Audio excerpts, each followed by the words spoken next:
on with Chapter 7 is, okay, what's a market structure?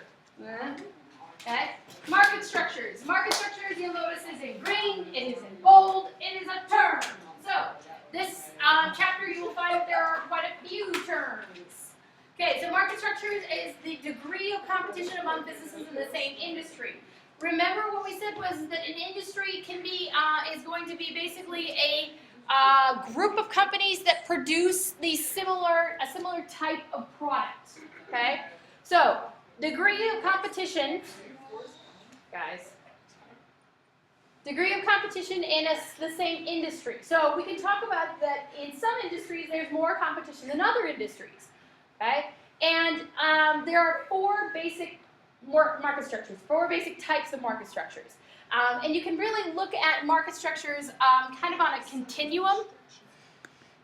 Okay, so there's degrees of competition on this continuum.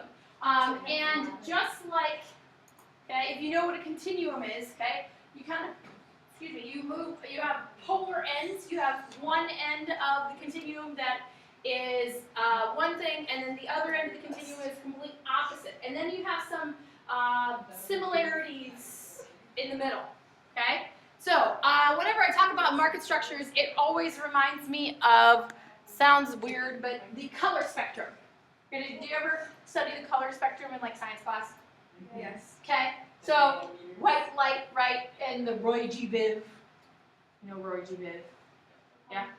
Yeah, okay. So, here's the thing is that, okay, here's the thing is that with the color spectrum, you start on one end, and you start with red, and it slowly goes, and it goes slowly from red to orange to yellow to green to blue to darker blue to violet, right? And it goes from one end to the other, and it slowly changes over time, okay? Same idea with market structure is, so that market structure, you can look at a market structure as this line, guys.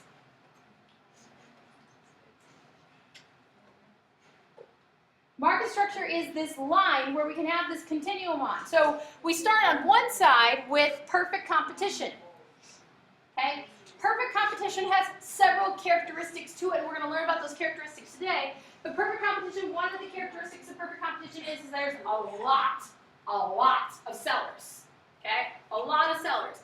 And what you have happening is that as you move on this continuum, so you go from this end with perfect competition, you move towards the opposite end, okay, you will eventually get to the point where you're having perfect competition, you have a lot of sellers. The other end, you'll get to the point where you only have one seller. What's that called? We only have one seller.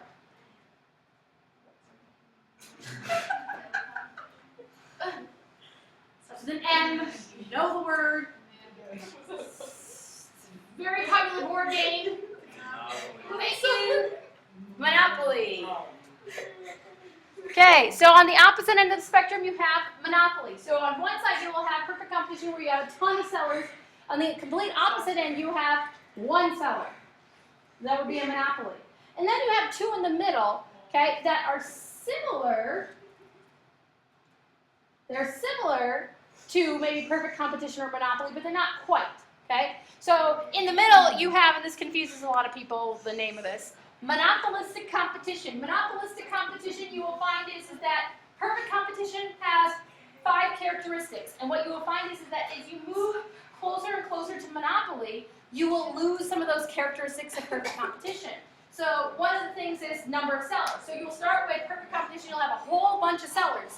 Monopolistic, you'll have still quite a few sellers. Maybe they're not quite as many as perfect competition, okay?